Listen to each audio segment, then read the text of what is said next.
राजस्थान के भरतपुर जिला की बात है। दो भैया थे, इतना प्यार आपस में, इतना प्यार,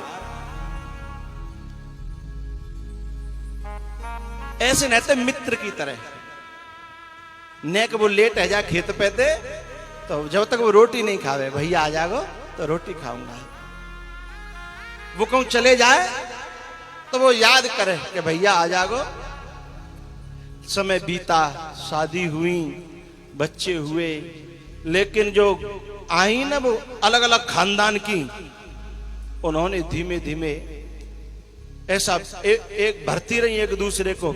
अंदर उनके कोई कभी विरोध नहीं, उन औरतों को दिखाने के लिए वो उनके सामने नहीं मिलते थे, लेकिन पीछे जाके एक ही जगह बैठ के हुक्का पिए दोनों भैया, अलग चले जाओ करें।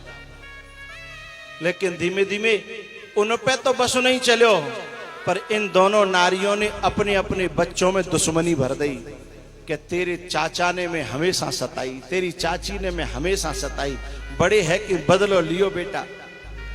इधर जे सिखावे कि तेई ताई ने मेरे संग न्यो करो, तेई ताई ने मेरे संग न्यो करो, ताऊ ने मेरे संग न्यो करो। और औलाद में विरोध के बीज भर गए, एक के 5 छोरा, एक के 4 छोरा। और ये धीमे धीमे बड़े भय। मनमुटाव तो पहले था ही, एक दूसरे के आना जाना नहीं था।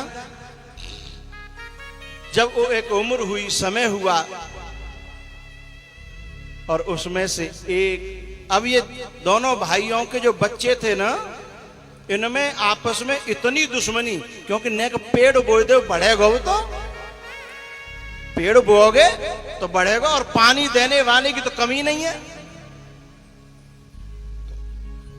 अपने खेत में फसल को पैदा करने के लिए किसी ट्यूबवेल से पानी लेना हो तो घंटा से पानी मिलता है, 1 घंटा को बीघा, वो 1 बीघा को इतना ऐसे करके 1 घंटा में 10-20 रुपया के 50 रुपया जो भी। लेकिन यदि कऊ के बैर में पानी देना हो तो फ्री के पानी दे भैया दुनिया में है? फ्री के पानी दे भैया। उन लड़कों में ऐसा दुश्मनी भर गई कि एक दूसरे की जान के प्यासे है गई, जान के प्यासे।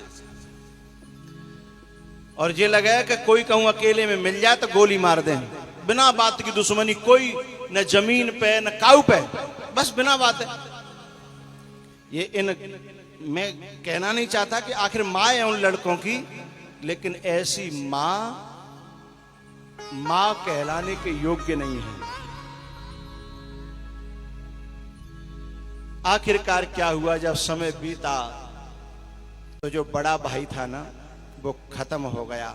और वे दोनों एक दूसरे में अब तक कोशिश करते रहे कि भैया जिन्हें कैसे एक करो नहीं, ये आपस में मर जाएंगे और पूरा गांव तमाशा देखेगा। लेकिन कोशिश कर करके मर गए। लेकिन वो जो घरवाली थी, उन्होंने कभी भी एक होने नहीं दिया। और वहां में से बड़ो भाई खत्म है गो। जब खत्म है गो तो छोटो भाई बूढ़ो तो हती जो भागवे की कोशिश कर रहे हो कि मिलवे के लिए बाकी क्रिया में, और बाकी औलाद ने पकड़ के कमरा में बंद कर दो, कहीं नहीं जाओगे, हमारी उनसे 20 साल पुरानी दुश्मनी है, आप नहीं जाओगे। अब ये कमरा में रोवे के भैया कम से कम एक कंडा तो मोई बाकी वहां में ध्यान देते न। अब तो भैया दुनिया में ना रहे हो, मोई बाकी मिट्टी में शामिल हेलन देते। बहुत रोए, लेकिन औलाद ने कहा ये हमारी नाक कटवावे वो डोकरा, और याकू जो है 14 दिन तक तारे में बंद रखो, जब तक 13 महीने है जाए। फिर वे भी नहीं जा सके बेचारो। आखिर में 13वीं का दिन हुआ, भंडारा था, सारी दुनिया आ रही थी, और ये कमरे में अकेला अपने भैया के उस भंडारे को देख तो रहा था, लेकिन रो रहा था। जब शाम का वक्त हुआ और अपना समाज पूरा भंडारा खा के चला गया,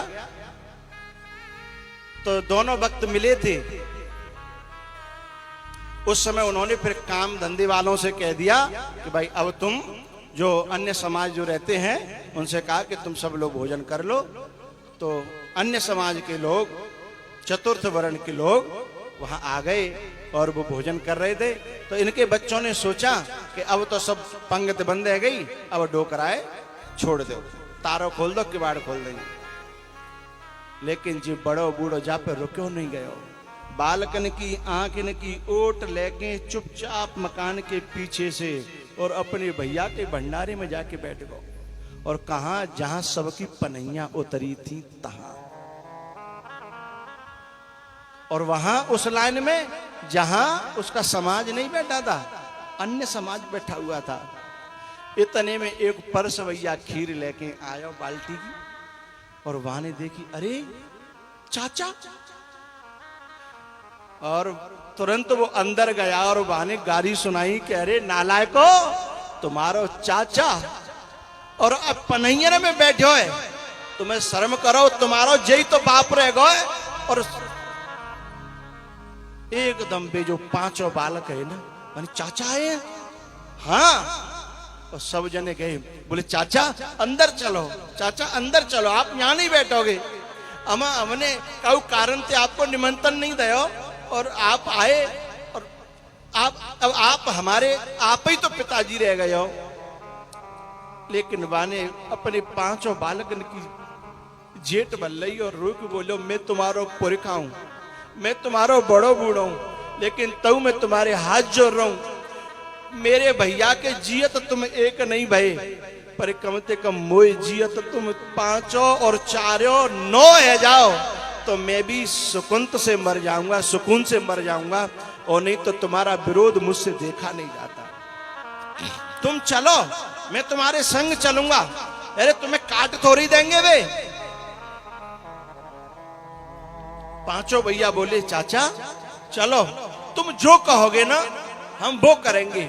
अब आगे आगे चाचा और पीछे पीछे भी पांचों बालक, और उनके घर में गए। अच्छा, कोई पावन में झुक जाए, कोई नार थोड़ी काटी जाते, तो जब वे चारों जाके पावन में गिरे ना, इस बड़े बूढ़े के हृदय से वो दुआ निकली, और उन चारों ने इनको पांचों को उठा लिया और बोला, मेरे 9 जुग जुग जियो भैया, तुम एक रहियो, अब चाहे मैं मरूं और चाहे मैं जीऊं।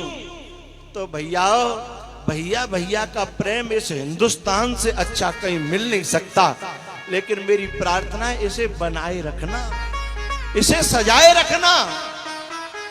बड़े अनमोल है ये खून के रिश्ते, बड़े अनमोल हैं।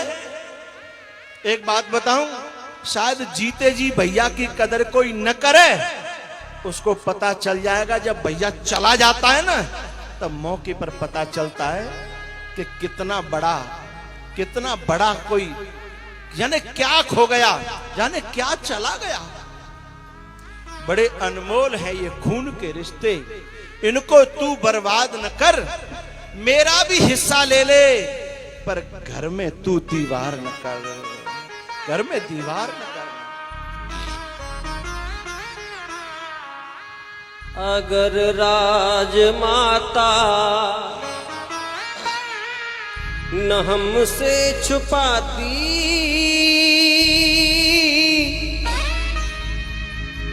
तो भाई से टूट भाई चारा न जाता, करण जैसा भाई मारा न जाता। जब कभी जीवन में कर्जा लेना हो ना, तो भैया चाहे 4 गाड़ी सुनावे, अपने भैया पे ते लियो।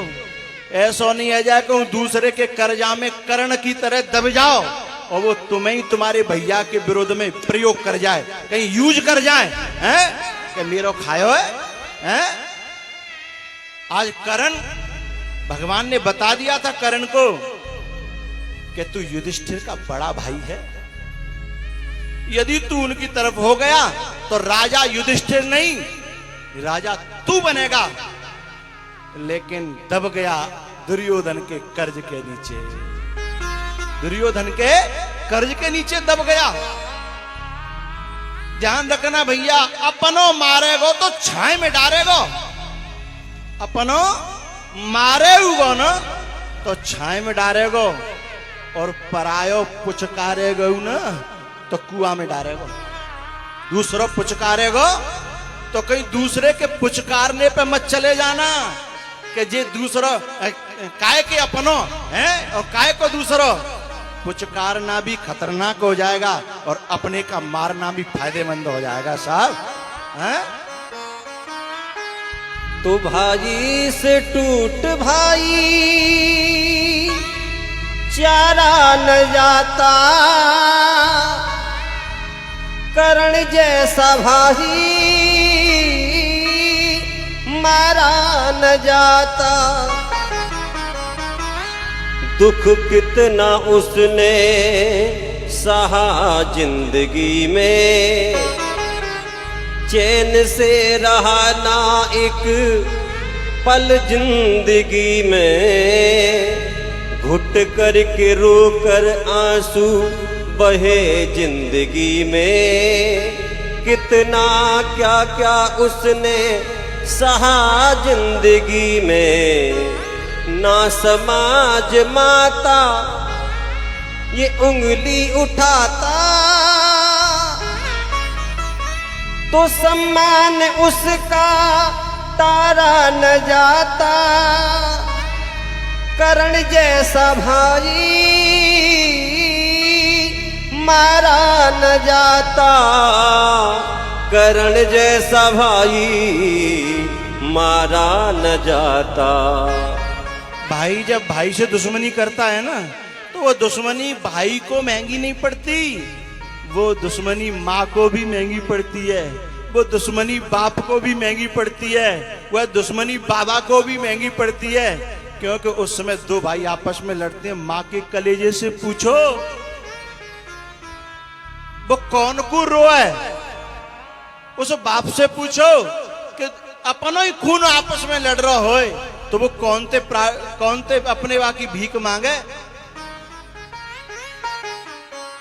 कवच और कुंडल जिसने कर दान दिए, दान में तुझे ही उसने 5 बाण दिए। जान करके खुद ही उसने अपने प्राण दिए, जान करके खुद ही उसने अपने प्राण दिए। धोखेबाज माता, धोखेबाज माता तेरी पत्थर की छाती। ये बिगड़ा जन्म फिर से संवारा भी जाता। करण जैसा भाई मारा न जाता, करण जैसा भाई मारा न जाता। भरत जी का प्रेम ऐसा है जिसे कोई वर्णन नहीं कर सकता। अगम स्नेह भरत रघुवर को, जहन जाए मन विधि हरे हर को। भैयाओ, कुल्हाड़ी में यदि बेंट काठ का न हो तो कुल्हाड़ी किसी काठ को काट नहीं सकती है। जब तक अपने ही खून में से, अपने में से कोई गद्दार न होगा, तब तक आपका कोई कुछ बिगाड़ने वाला नहीं है। भरत जी महाराज खड़ाऊओं को गद्दी पर रख करके नंदी ग्राम में कुटिया बनाते हैं और वहां साधना करते हैं।